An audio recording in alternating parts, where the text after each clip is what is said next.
আর এই মুহূর্তে যে বড় খবরে নজর রাখবো, আগুনে ভস্মীভূত হলো হলং বনবাংলো জলদাপাড়া জাতীয় উদ্যানে। হলং বনবাংলো কি কারণে আগুন লাগে তা এখনো জানা যায়নি, এবং যেমনটা জানা যাচ্ছে 15 জুন থেকে বন্ধ হয়ে যায় জলদাপাড়া জাতীয় উদ্যান। আগুনে ভস্মীভূত হলং বনবাংলো, তবে কি কারণে আগুন লাগলো, কিভাবে আগুন লাগলো তা এখনো জানা যায়নি। আমাদের সঙ্গে রয়েছে আমাদের প্রতিনিধি পিনাকি চক্রবর্তী। পিনাকি, কিভাবে আগুন লাগলো, কি কারণ জানা যাচ্ছে? কোনো কিছুই এখনো পর্যন্ত জানা যাচ্ছে না।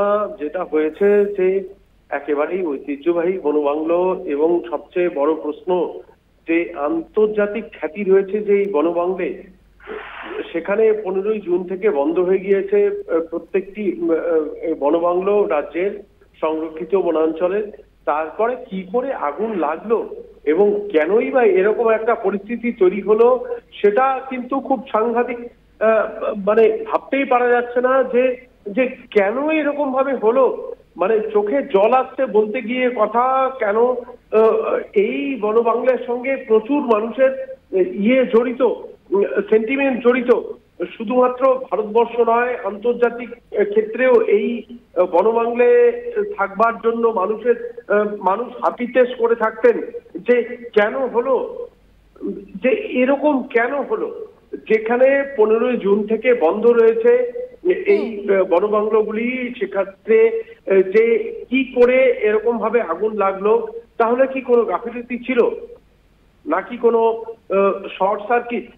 কেন কেন এরকম হলো, সেই বিষয়টা সবচেয়ে বড় হয়ে সামনে এসেছে। পিনাকি, ঘটনাস্থলে দমকলের কটি ইঞ্জিন মজুত রয়েছে? হ্যাঁ, সেখানে দমকলের অনেক ইঞ্জিন গেছিল, কিন্তু সেটা যাওয়ার আগেই 1941 সালের তৈরি। তো সেক্ষেত্রে যে বিষয়টা হয়েছে যে 1941 সালে যেটা তৈরি হয়েছিল, যে কাঠগুলো কতটা মানে কঠিন হয়েছিল, সেক্ষেত্রে যখন একটু আগুনের স্ফুলিঙ্গ বা কিছু লেগেছে, তখনই তো সর্বনাশ হয়ে গেছে। তারপরে দিনের পর দিন এই সমস্ত বিষয়গুলো, বন দপ্তরের গাফিলতি, সমস্ত কিছু সব এড়িয়ে গিয়ে আজকে একটা ঐতিহ্য ধ্বংস হয়ে গেছে। পিনাকি, হতাহতের কি কোনো খবর পাওয়া গেছে?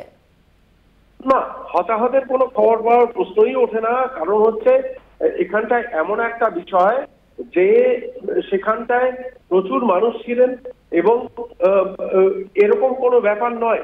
কারণ হচ্ছে 15 জুন থেকে বনবাংলোগুলো, সংরক্ষিত বনাঞ্চল যেগুলো আছে রাজ্যে, সব বন্ধ হয়ে গেছিল।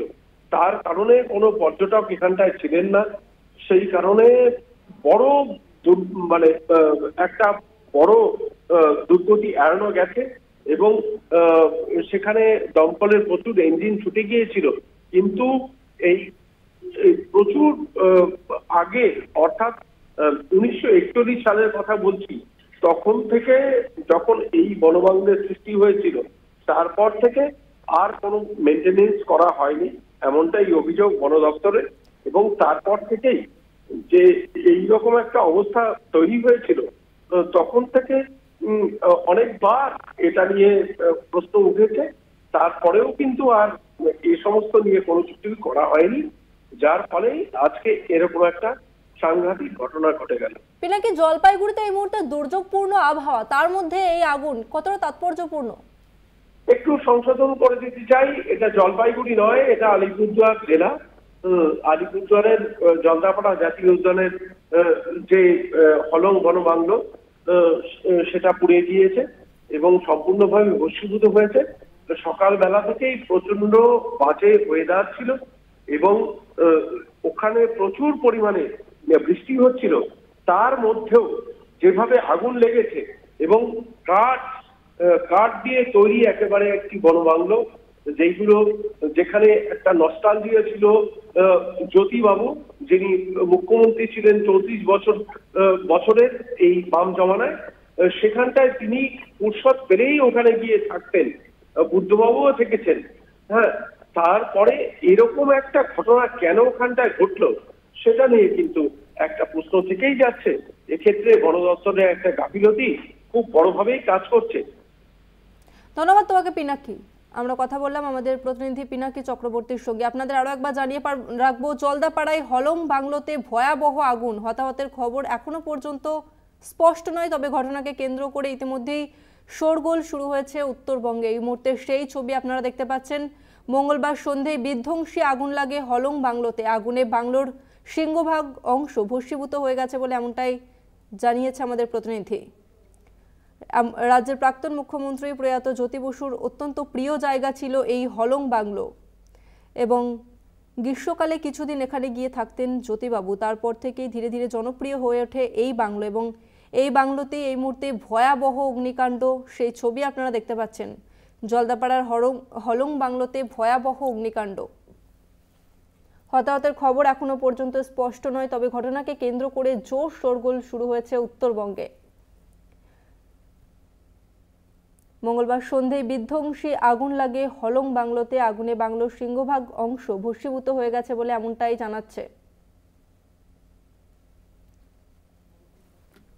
আগুনে ভস্মীভূত হলং বনবাংলো জলদাপাড়া জাতীয় উদ্যানের হলং বনবাংলোর, তবে কি কারণে আগুন লাগে তা এখনো জানা যায়নি। 15 জুন থেকে বন্ধ হয়ে যায় জলদাপাড়া জাতীয় উদ্যান, এবং বন্ধ থাকা অবস্থাতেই এই বাংলোতে আগুন লেগেছে বলে জানা যাচ্ছে।